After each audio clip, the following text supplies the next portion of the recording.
¿Está bien? Sí.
Bueno, hermanos, vamos a comenzar. Hoy vamos a estudiar el libro de los Salmos.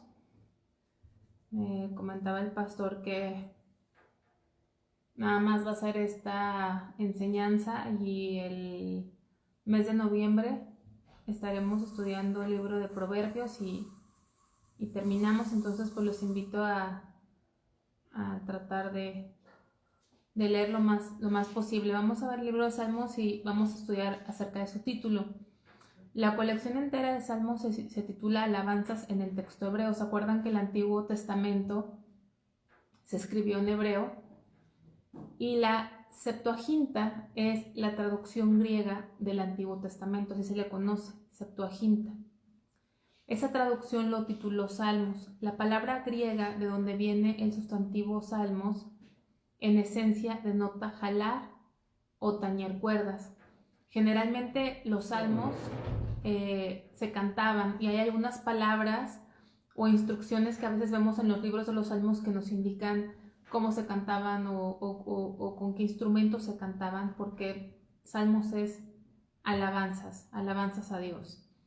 Entonces el autor y fecha, pues sabemos que el autor es Dios, pero Dios usó a varios escritores o varias personas que fueron compositores de este libro poético. Acuérdense que estamos en la sección de libros poéticos en la Biblia.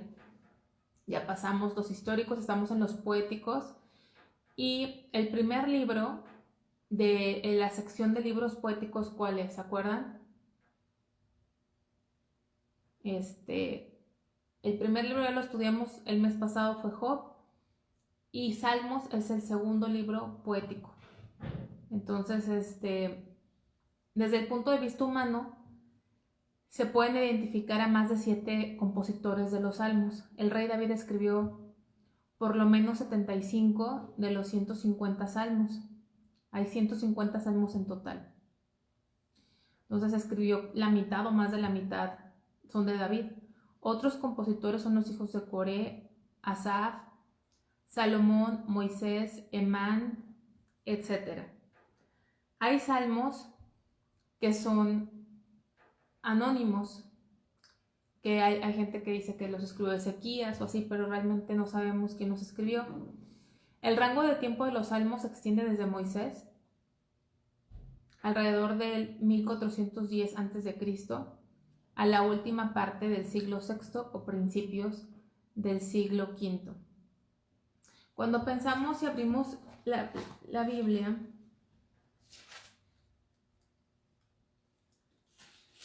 y vemos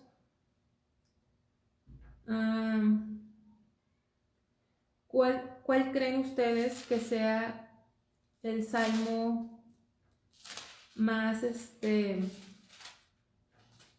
más antiguo, pues precisamente el Salmo de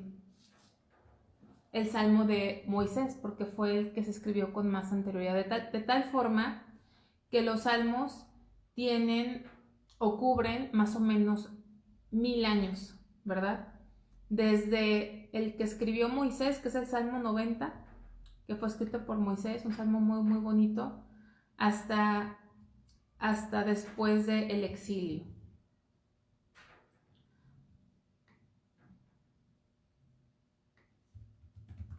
Déjenme checo algo. Si vamos al Salmo 126, miren, el Salmo 90, o sea, los salmos no están escritos como por orden cronológico, porque el más antiguo podría ser el Salmo 90 podría ser el más antiguo, que dice: oración de Moisés, varón de Dios, y empieza: Señor, tú nos has sido refugio generación en generación, antes que naciesen los montes y formases la tierra y el mundo. Si vamos al Salmo 126,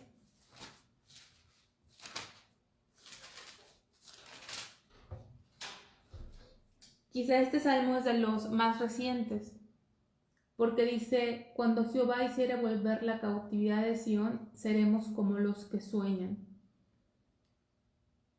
Si esto ya hablaba del tiempo de la cautividad o después de la cautividad, cuando el Señor hiciere volver la cautividad de Sión.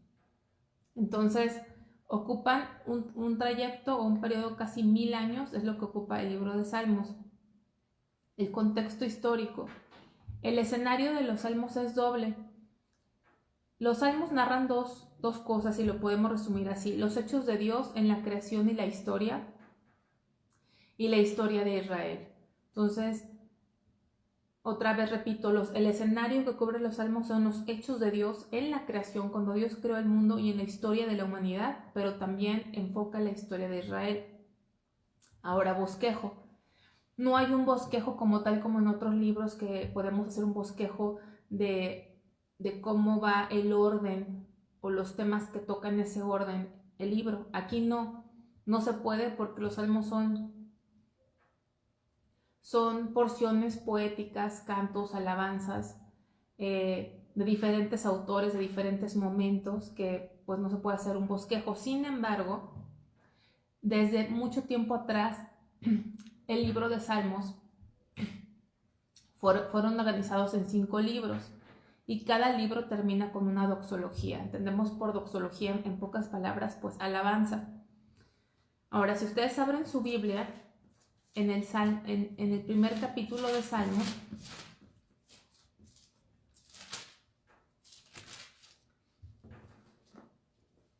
y tienen su Biblia abierta. Por ejemplo, yo tengo mi Biblia abierta y yo creo que no van a alcanzar a ver, pero dice Salmo, y antes del Salmo 1 dice libro 1. Ustedes lo tienen en su Biblia seguramente. ¿Correcto? ¿Sí lo ven? Libro 1. Entonces, desde hace mucho tiempo se dividió. Vamos a estudiar por qué. Y lo interesante de esto, se dividieron los 150 capítulos en 5 libros. Entonces, el primer libro, a ver si estoy bien, es de el Salmo 1 al capítulo 41.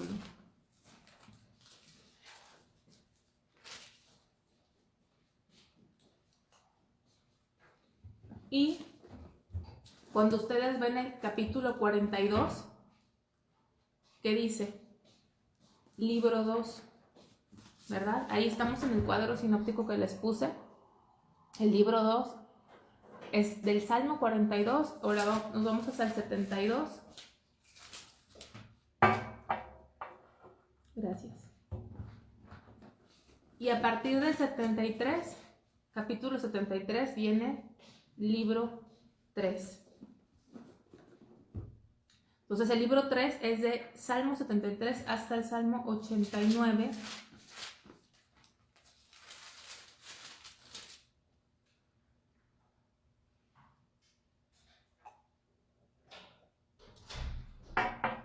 Y en el capítulo 90 empieza el libro 4. ¿Sí lo están viendo? El libro 4 del 90 al 106. Y si vamos al 106,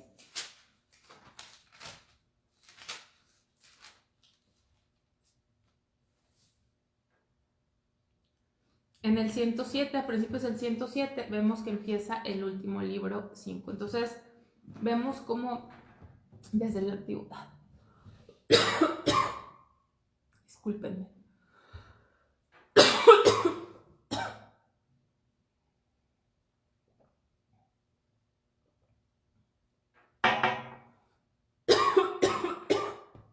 ay Dios, perdón.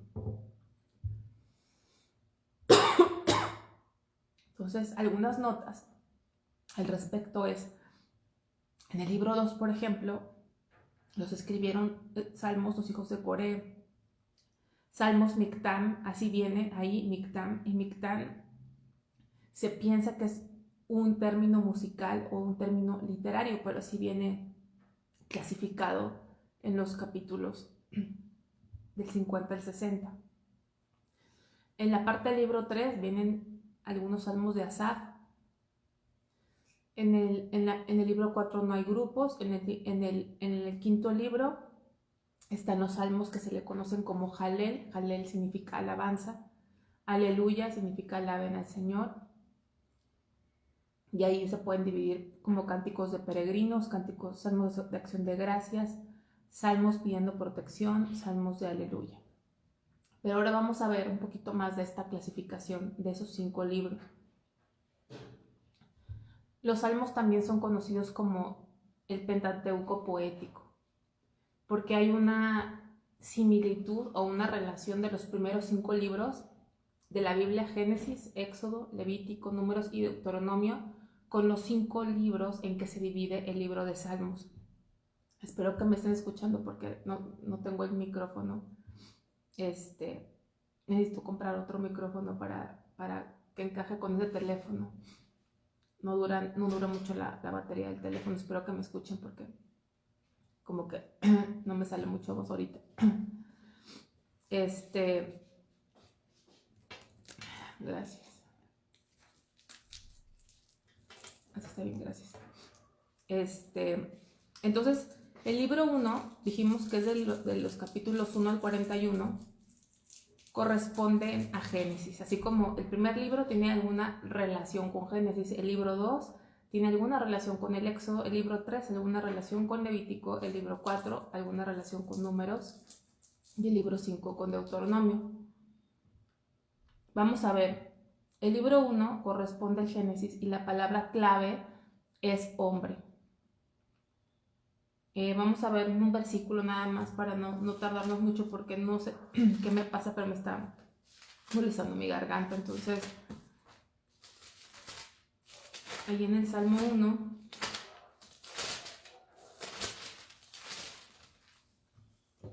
dice: bienaventurado el varón que no anduvo en consejo de malos. Si vamos al capítulo 8, 4,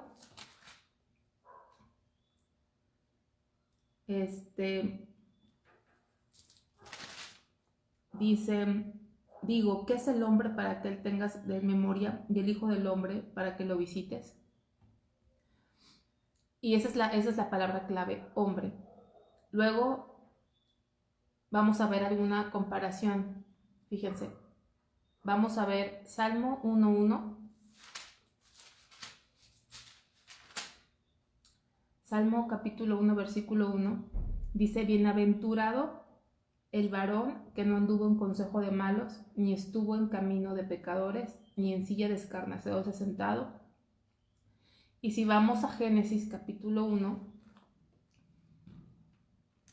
también vemos, aquí habla del varón, ¿no? De un varón que es Cristo, porque es el único que cumple eso, que ha cumplido eso al 100%. Y si vamos a Génesis capítulo 1, versículo 26, vemos también esa bendición. Aquí el Salmo 1 empieza con eso: bienaventurado el varón que no anduvo en consejos. Una bendición, una bienaventuranza. Y vemos que en Cristo se restauran todas las cosas, porque en Génesis capítulo 1, versículos del 26 al 28, dice, entonces dijo, hagamos al hombre a nuestra imagen, conforme a nuestra semejanza, y señoree en los peces del mar, en las aves de los cielos, en las bestias, en toda la tierra y en todo animal que se arrastra sobre la tierra.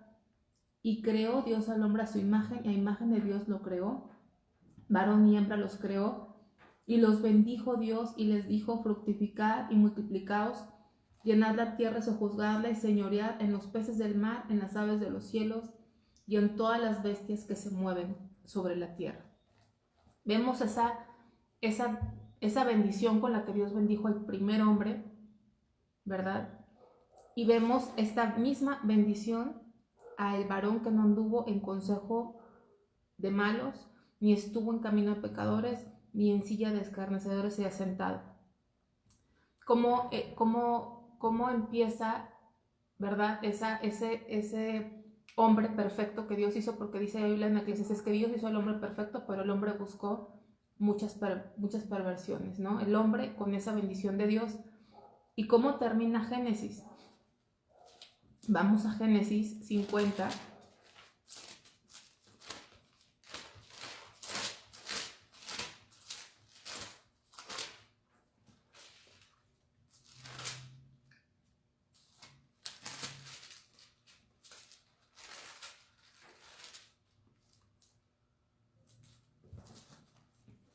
...24 al 26 dice... Y José dijo a sus hermanos... Yo voy a morir, mas Dios ciertamente os visitará... Y os hará subir de esta tierra... la tierra que juró a Abraham, a Isaac y a Jacob... E hizo jurar José a los hijos de Israel diciendo... Dios ciertamente os visitará... Y haréis llevar de aquí mis huesos... Y murió José a la edad de 110 años... Y lo embalsamaron y fue puesto en un ataúd en Egipto. Perdónenme, ¿cómo empezó Génesis, no? Empezó con la creación perfecta de Dios. Dios dio la vida, Dios bendijo a su creación. ¿Y cómo termina Génesis? En muerte.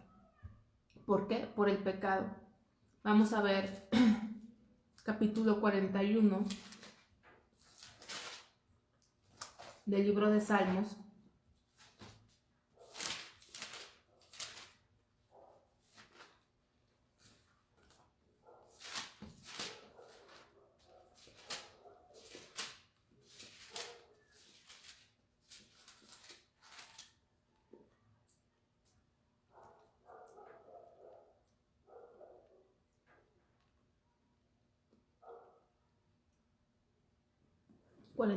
Dice, Jehová lo sustentará sobre el lecho del dolor, mullirás toda su cama en su enfermedad. Dice 8, cosa pestilencial se ha apoderado de él, y el que cayó en la cama no volverá a levantarse. Entonces ahí estamos viendo una enfermedad que es de muerte, que termina en muerte. Y si se fijan, el primer libro, lo que es la división del primer libro, discúlpeme por favor.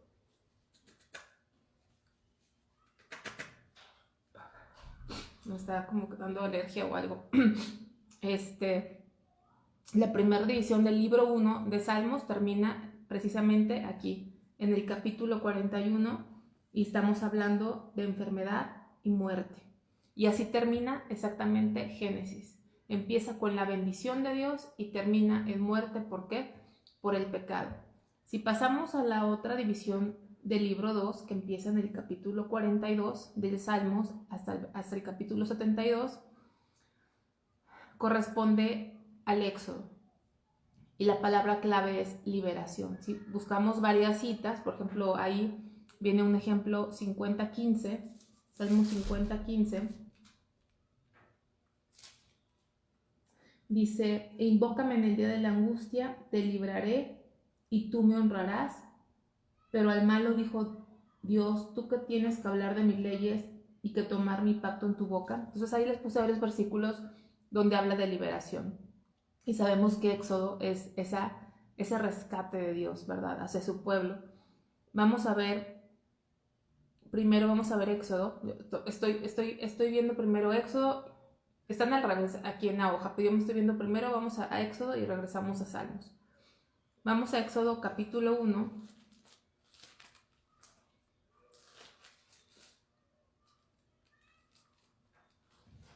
No vamos a leer todos los versículos, pero si se acuerdan aquí, en el capítulo 1, dice a partir del versículo 11, dice: entonces pusieron sobre ellos comisarios de tributos que los molestasen con sus cargas y edificaron para Faraón las ciudades de almacenaje, Pitón y Ramesés. Pero cuanto más los oprimían, tanto más se multiplicaban y crecían, de manera que los egipcios temían a los hijos de Israel. Eso es cuando el pueblo de Dios vivía en Egipto y empezaron a ser oprimidos. Pero a pesar de la opresión, se multiplicaban. Dice el versículo 14: y amargaron su vida con dura servidumbre, en hacer barro y ladrillo, en toda labor del campo y en todo su servicio, al cual los obligaban con rigor.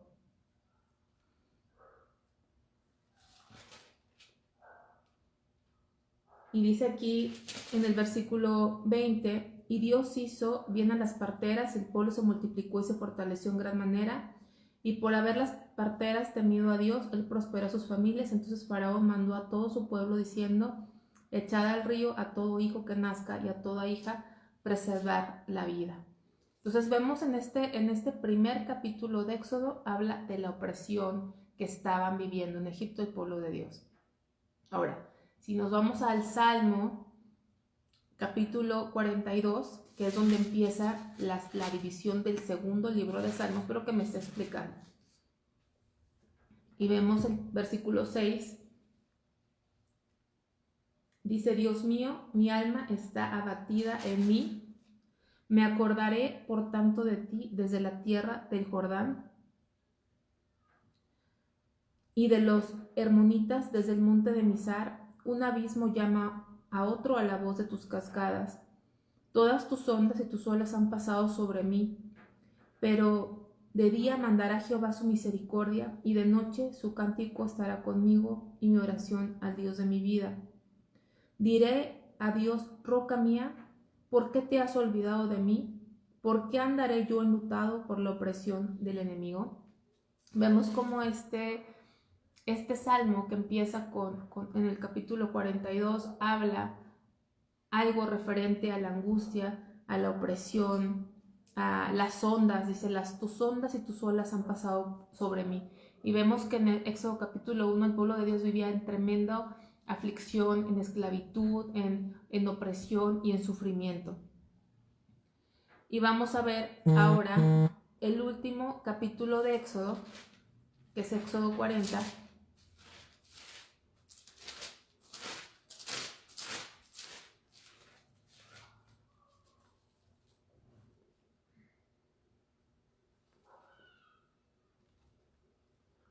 Vamos a leer versículos 34 y 35.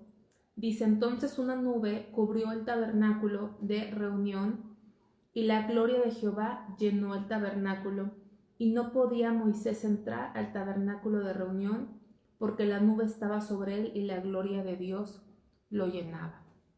Entonces vimos cómo Dios creó todo perfecto en Génesis y terminó en muerte, en pecado. ¿Por qué? Porque el hombre buscó maldad, porque el hombre cayó en pecado. Y hubo una separación. En el libro de Éxodo estamos viviendo las consecuencias de ese pecado, porque cuando hay pecado hay opresión, hay angustia, hay dolor, estamos bajo esclavitud. Pero también viene la liberación de Dios. Y esa liberación se manifiesta en esa restauración de esa relación con Dios. Porque aquí dice que una nube cubrió el tabernáculo de reunión y la gloria de Jehová llenó el tabernáculo. De tal forma llenó el tabernáculo, dice que no podía Moisés entrar en el tabernáculo de reunión porque la nube estaba sobre él. Vemos esa liberación, pero es una liberación. Dios nos libera, pero hubo dos partes. ¿Se acuerdan que vimos cuando estudiamos Éxodo? Dios sacó a su pueblo, pero para traerlo a sí mismo, para una comunión. No fue una liberación nada más para que estuvieran felices y sin ser esclavos, sino hubo una liberación, pero hubo un acercamiento, una relación fue restaurada. Y vemos que parte de eso se llevó a cabo a través del tabernáculo. Ahora no necesitamos el tabernáculo porque Cristo es el que ha hecho ese puente para que podamos tener una relación con Dios. Y vemos cómo termina el libro de Éxodo con esa relación restaurada, con esa gloria que llena ese templo, ¿no? Terminamos Génesis en muerte, pero en Éxodo vemos esta restauración, la gloria de Jehová. Y ahora sí vamos al libro de Salmos, al segundo libro de Salmos, en el capítulo 72, que ahí termina el libro, el libro que se le conoce como segundo libro de Salmos, esa división. Vamos al capítulo 72, versículo del 18 al 20. Dice: bendijo Jehová a Dios, bendijo Jehová a Dios, el Dios de Israel, el único que hace maravillas. Bendito su nombre, glorioso para siempre, y toda la tierra sea llena de su gloria. Amén y amén. Así como termina, la gloria llenó la tierra. Y vemos a Cristo en todo momento, ¿no? Porque en Génesis veíamos al hombre que fue bendecido por Dios, pero en Salmos vemos a un varón perfecto que es Cristo, que es el bienaventurado, es el bendito de Dios. Porque lo que perdimos a través de Adán ha sido restaurado a través de Cristo. Y luego vemos que cuando hablamos de la tierra habitable espiritualmente, ¿cuál era el único lugar habitable para Dios en el Antiguo Testamento? ¿Cuál era el único lugar en el que Dios podía habitar? O sabemos que Él está en toda la tierra, que Él es infinito, que Él está en todas partes, pero me refiero a habitar, a hacer su morada, a manifestar su presencia. ¿Cuál era el único lugar donde Él podía habitar? En el tabernáculo. Ese era el único lugar. Imagínense toda la tierra, que es enorme, que no imaginamos lo enorme de la tierra, pero el lugar que era habitable, el único lugar donde Dios descendía era en esa tienda del tabernáculo, a tal grado que llenó esa tienda. Como se hizo ese tabernáculo de acuerdo a su modelo, Dios llenó esa tienda. Ese era el lugar habitable.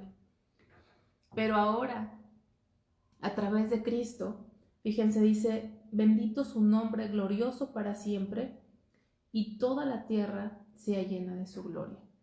No pienses en la tierra universo, sino piensa en nosotros como tierra. Dice la Biblia que Él ha venido a morar en nosotros, que Él no mora en templos hechos de manos de hombres. Él mora en nosotros.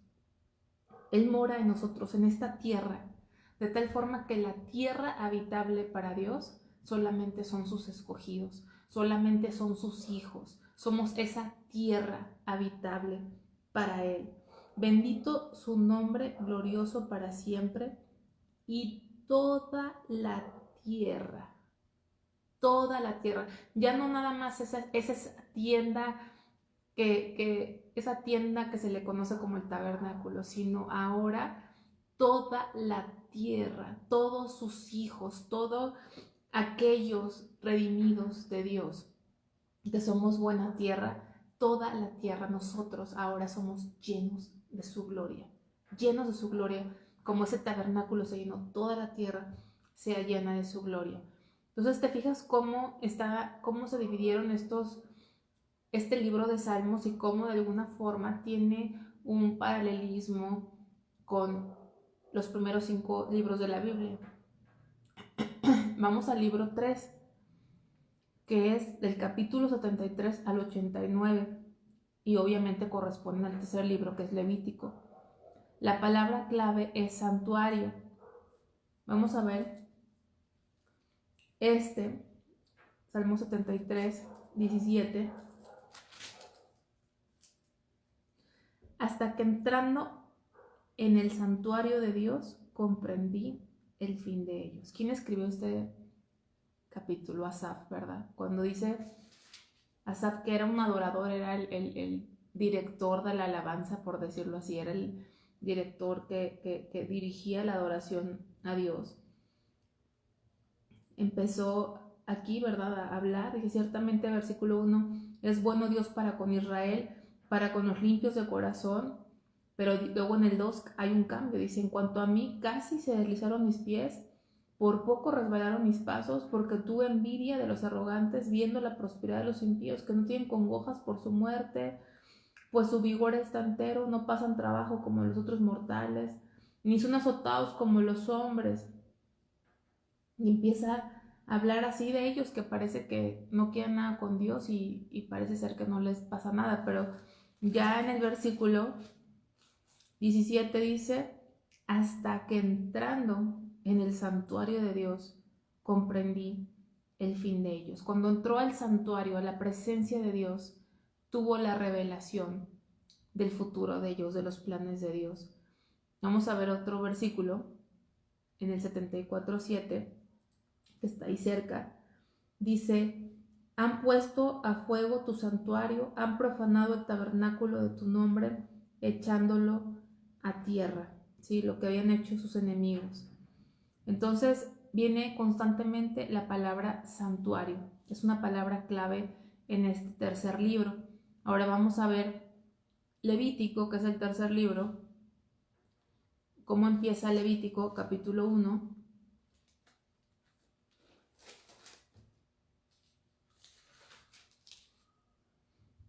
Y dice, llamó Jehová a Moisés y habló con él desde el tabernáculo de reunión. Llamó Jehová a Moisés. Cuando Dios llama a una comunión que se había perdido por el pecado, Dios hizo ese llamado. Dios llamó a Moisés. Dice, y habló con él desde el tabernáculo. ¿Dónde lo llamó? A su presencia, a su santuario. Por eso que la palabra clave es santuario. Lo llamó a esa relación con él, ese llamado que hace Dios, ¿no? Como Dios es el que llama, es el que tiene la iniciativa de restaurar esa relación. Nosotros nunca tuvimos esa iniciativa. Dios nos llama a él, así como Dios llamó a Moisés. Y luego vamos a ver, ahí ya habíamos leído, pero vamos a leer, vamos a llegar a Salmos, donde estábamos.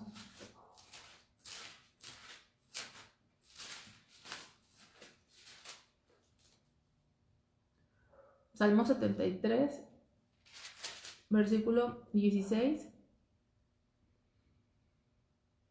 y 25 dice, cuando pensé para saber esto, fue duro trabajo para mí.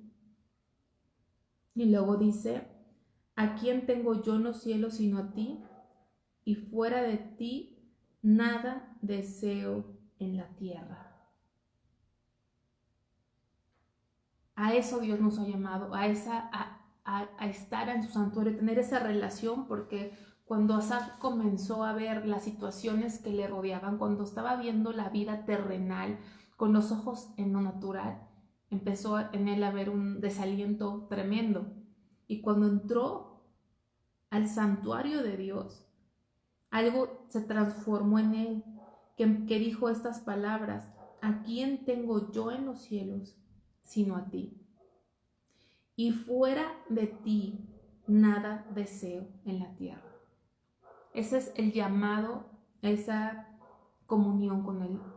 Dios llamó a Moisés a esa comunión. Dios llamó a su santuario y cuando Asaf entró al santuario pudo decir esto, fuera de ti nada deseo en la tierra. ¿Qué sintió, qué vio en el santuario? Vio a Dios y lo vio de una forma, una revelación y un sentir tan fuerte que dijo, nada deseo,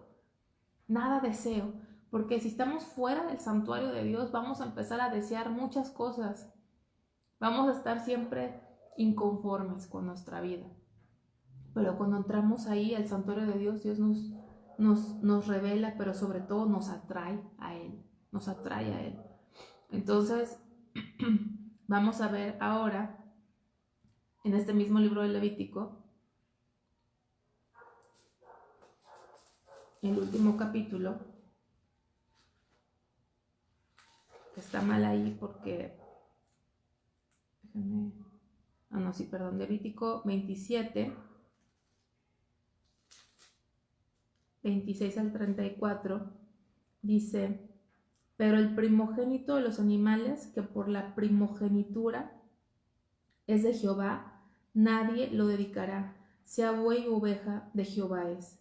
Mas si fuere de los animales inmundos, lo rescatarán conforme a tu estimación y añadirán sobre ella la quinta parte de su precio, y si no lo rescataren, se venderá conforme a tu estimación. Pero no se venderá ni se rescatará ninguna cosa consagrada que alguno hubiere dedicado a Jehová.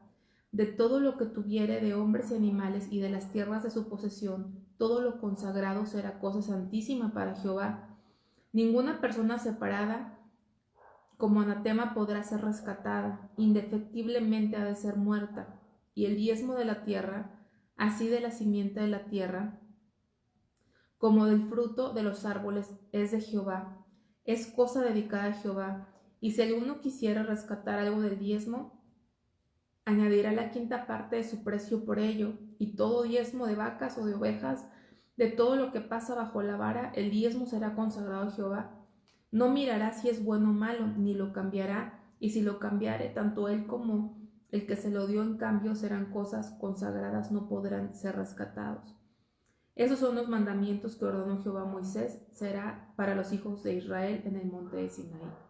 Estamos viendo la importancia de lo primero, de lo primogenitura, del primogénito.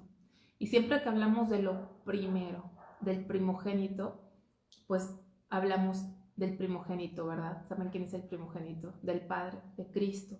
Esto, acuérdense que el Antiguo Testamento era una sombra de lo porvenir, que el tabernáculo y todas las fiestas y todo lo que Dios había pedido aquí nos hablaban de uno solo, de Cristo. Cristo es a quien tenemos que buscar en la palabra de Dios. Entonces aquí nos habla, termina este libro en el primogénito. Y vamos a ver Salmo 89, que es el último capítulo del tercer libro de Salmos.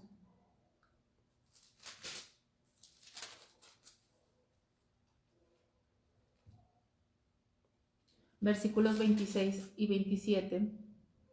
Dice: Él clamará: mi Padre eres tú, mi Dios y la roca de mi salvación.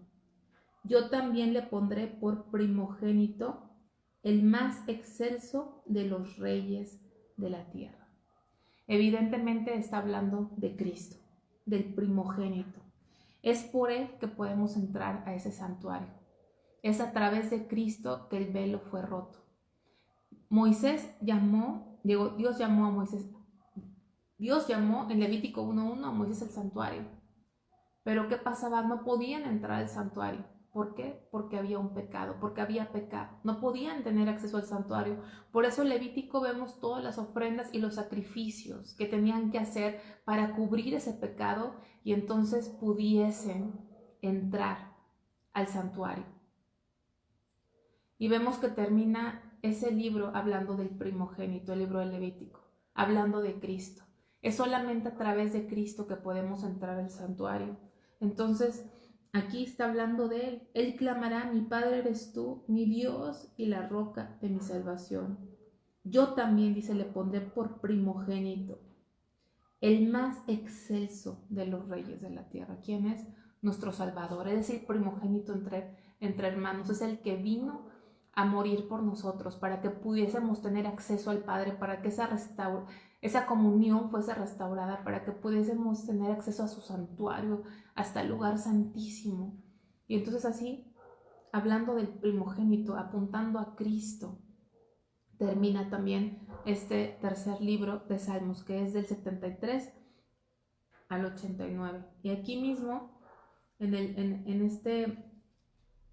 vemos que empieza el capítulo 90, que empieza el libro cuarto, ¿sí? Y las palabras claves, y este libro va con números, son inquietud, son peregrinación.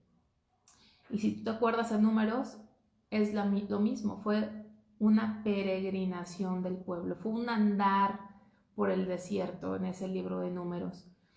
Tú te recuerdas, pero se llaman Números porque se hicieron censos. Y en 40 años terminó siendo menos población porque hubo muerte y hubo una peregrinación. Sí, no vamos a leer todos los capítulos, pero tú puedes leer el capítulo 96, el 106, aquí del libro de Salmos, y puedes darte cuenta de esas palabras, de esa peregrinación, capítulo 96 y capítulo 106. Ahora vamos a irnos tantito a Números, capítulo 1, versículo 3, y ahorita regresamos a Salmos.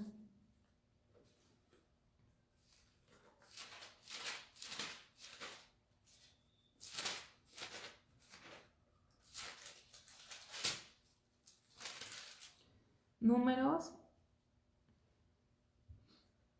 1:3 dice: de 20 años arriba, todos los que pueden salir a la guerra en Israel los contaréis tú y Aarón por sus ejércitos. Tenían que hacer ese censo y escoger, tenían que saber contar quiénes de 20 años, ¿verdad? Todos los que podían salir a la guerra los contaréis, tú y Aarón por sus ejércitos. Empieza con ese censo, ¿verdad? Para contar a los mayores de 20 que podían salir a la guerra. Y vamos a ver en el Salmo 90, que es el primer capítulo del tercer libro de Salmos, como nos dice que este salmo dijimos que lo escribió Moisés. Vamos al versículo 4. Dice: porque 1000 años delante de tus ojos son como el día de ayer, que pasó como una de las vigilias de la noche. Y luego dice, versículo 12, enséñanos de tal modo a contar nuestros días que traigamos al corazón sabiduría. ¿Sí? Hay una relación ahí. Vemos cómo empieza el libro Levítico a contar a los que podían ir a la guerra, a los que estaban preparados para ir a la guerra. Y aquí nos habla de contar nuestros días. ¿Para qué? Para traer al corazón sabiduría. Contar nuestros días para vivir conforme Dios quiere que vivamos. No es la cantidad, podría haber mucha gente, pero solamente podían contarse unos para la guerra. Lo que importaba eran los que podían ir a la guerra, los que contaban. ¿Sí? Y en nuestra vida es igual. ¿Cuántos de todos los días en nuestra vida, cuántos realmente de nuestros días hemos vivido con sabiduría? ¿Cuántos? ¿Cuántos días de nuestra vida hemos traído a nuestro corazón sabiduría? Porque podía haber mucha gente en el censo, pero no se contaba con ellos, se contaba con los que podían ir a la guerra. Igual podemos pedirle a Dios que nos dé mucha vida, muchos días, pero necesitamos aprender a contar nuestros días de modo que traigamos al corazón sabiduría. Al final de cuentas son los días que verdaderamente importan, los días que utilicemos sabiamente, trayendo a nuestra vida sabiduría, pasando tiempo con Dios, son los días de nuestra vida que verdaderamente cuentan. Y si regresamos al último capítulo de Números, de los últimos capítulos de Números, ahí en el capítulo 36, Números 36,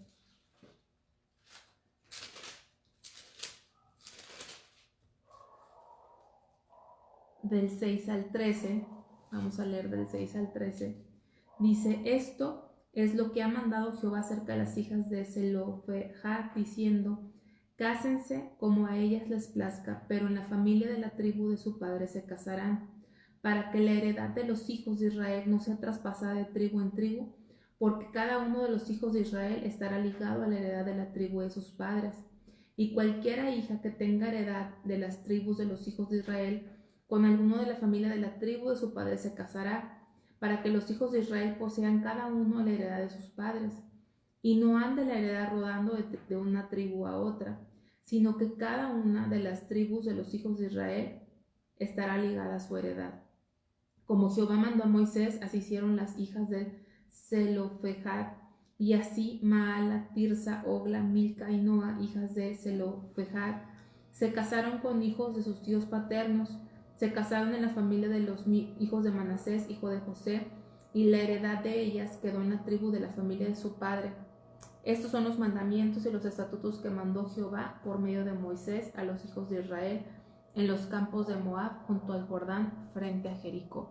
Había un mandamiento de Dios, ¿verdad? De no vender esa heredad, de no perder esa heredad de sus padres, que se quedara en la misma familia. ¿Ustedes se acuerdan cuando reinaba Acab y Jezabel? ¿Se acuerdan que Acab quería comprarle a un hombre, a Nabot, quería comprarle a Nabot su heredad, y Nabot dijo no, porque algo que nos enseña la palabra en el Antiguo Testamento era ese pertenecer, que esa heredad continuara con la misma familia, porque la heredad sabemos que apunta a Cristo. Y cuando Nabot dijo, ¿cómo te voy a vender la heredad de mis padres? Hay un significado más que una tierra, porque en esa tierra él tenía viñas. ¿Te acuerdas, Nabot? Entonces, cuando hablas de heredad, ¿qué es nuestra heredad? ¿Cuál es nuestra herencia? Habla de una herencia espiritual, y esa herencia es Cristo mismo. Entonces, vamos ahí al Salmo 106, que es el último capítulo del cuarto libro de Salmos.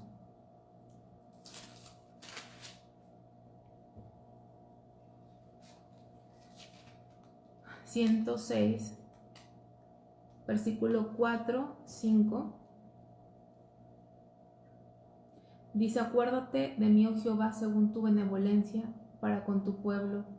Visítame con tu salvación, para que yo vea bien de tus escogidos, para que me goce en la alegría de tu nación y me gloríe con tu heredad. Luego en el versículo 47 dice: sálvanos, Jehová Dios nuestro, recógenos de entre las naciones, para que alabemos tu santo nombre, para que nos gloriemos en tus alabanzas. ¿Sí? Entonces, así como esa tierra, esa heredad no podía andar de allá para acá, de otra tribu, tenía que quedarse a donde pertenecía.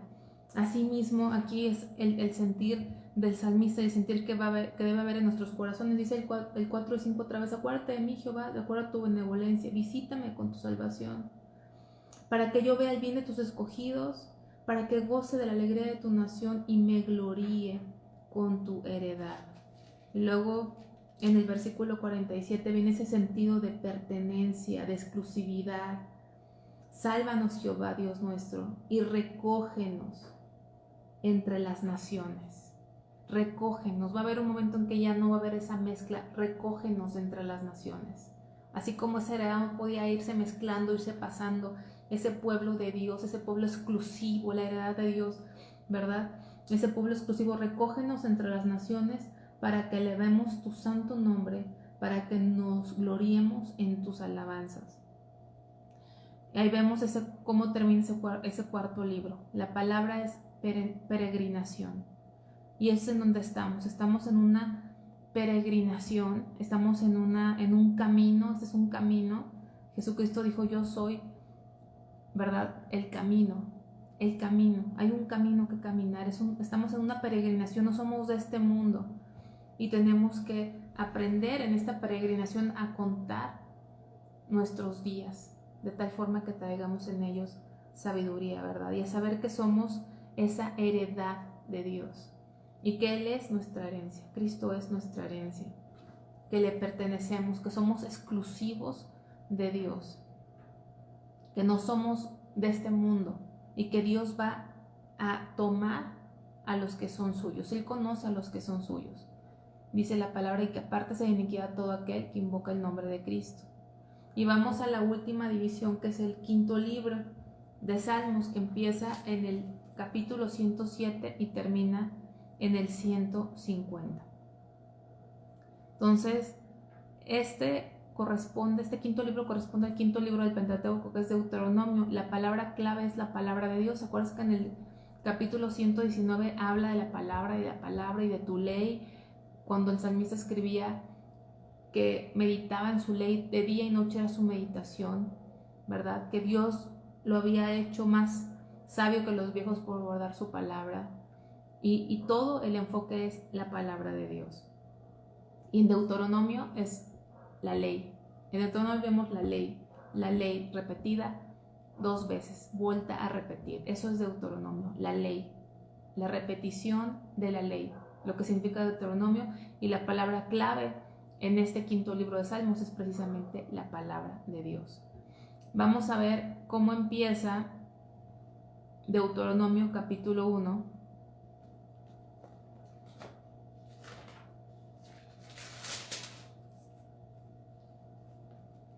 Versículo 35 y luego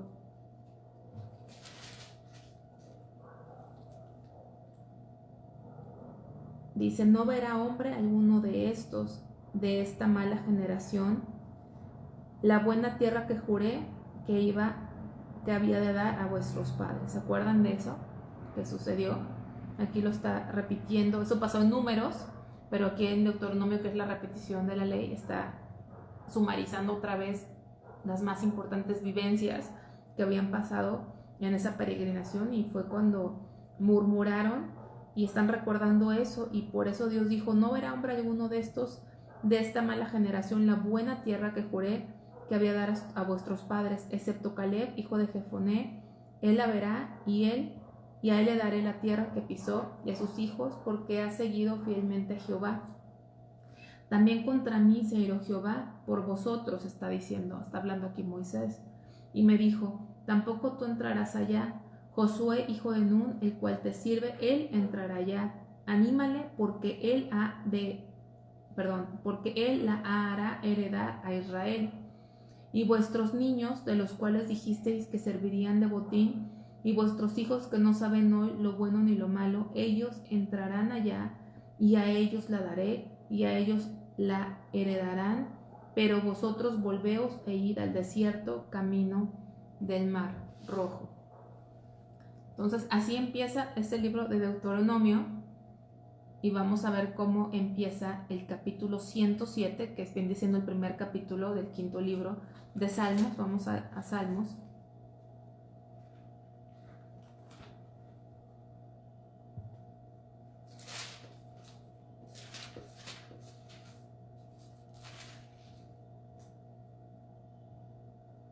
...107, versículo 1, dice: alabad a Jehová porque Él es bueno, porque para siempre es su misericordia.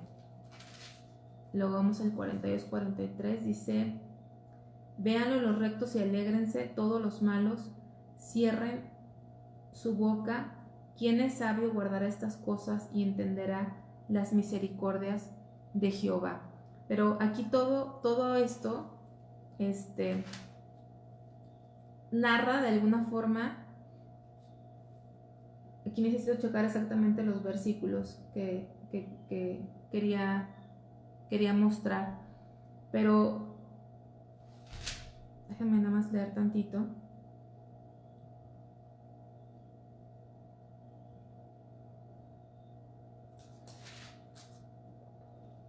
Ok, entonces aquí estamos viendo, sí, discúlpeme, aquí la aplicación es esta. En Deuteronomio vemos la misericordia de Dios al dejar entrar a la tierra prometida, y aquí es el verlo a Él. Él es la tierra prometida. 107, en el capítulo 107:1 dice: alabad a Jehová porque Él es bueno, porque para siempre es su misericordia. Véanlo los rectos y alégrense, y todos los malos cierren la boca. Véanlo los rectos y alégrense. ¿En qué está la similitud? Que Dios, en su misericordia, dejó a esta generación y a Caleb ver la tierra prometida. Ustedes saben que la tierra prometida es Cristo, y aquí lo está confirmando por su misericordia, porque así empieza: alabad a Jehová porque Él es bueno, porque para siempre es su misericordia. ¿Y cuál es la misericordia? Véanlo los rectos y alégrense. Véanlo los rectos y alégrense, y todos los malos cierren su boca. La misericordia de Dios les permitió ver la tierra prometida. A nosotros, los rectos, por Cristo Jesús, también se nos ha permitido verlo a Él. Él es la tierra prometida. Véanlo los rectos y alégrense. No sé si me estoy explicando, porque me estaba ahorita desconectando un poco de la aplicación, pero no sé si los pude llevar a la aplicación. La misericordia de Dios al permitirles ver la tierra prometida, la vemos aquí. La misericordia de Dios en permitirnos verlo a Él. Él es la tierra prometida. Él es el que Dios nos está diciendo, véanlo y alégrense. Ellos se alegraron al ver la tierra prometida. Moisés le pidió a Dios por lo menos ver la tierra prometida de lejos, pero nosotros ahora, sus redimidos, los que somos llamados justos y rectos, no por nuestras obras, sino por lo que Cristo también en su misericordia dice, véanlo, véanlo y alégrense. Ver a Cristo debería ser motivo de gozo para el cristiano. Ver a Cristo debería ser motivo de alegría para nosotros. Vamos a regresar a Deuteronomio, capítulo 34.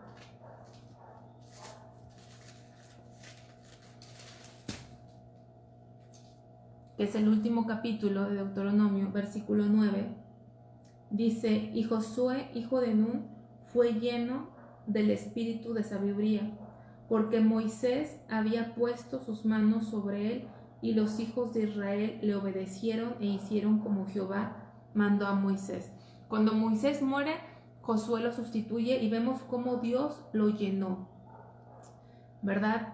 Josué, hijo de Nun, fue lleno del espíritu de sabiduría, fue lleno del espíritu de sabiduría. Y vemos cómo termina aquí el salmo, el último salmo, Salmo 150,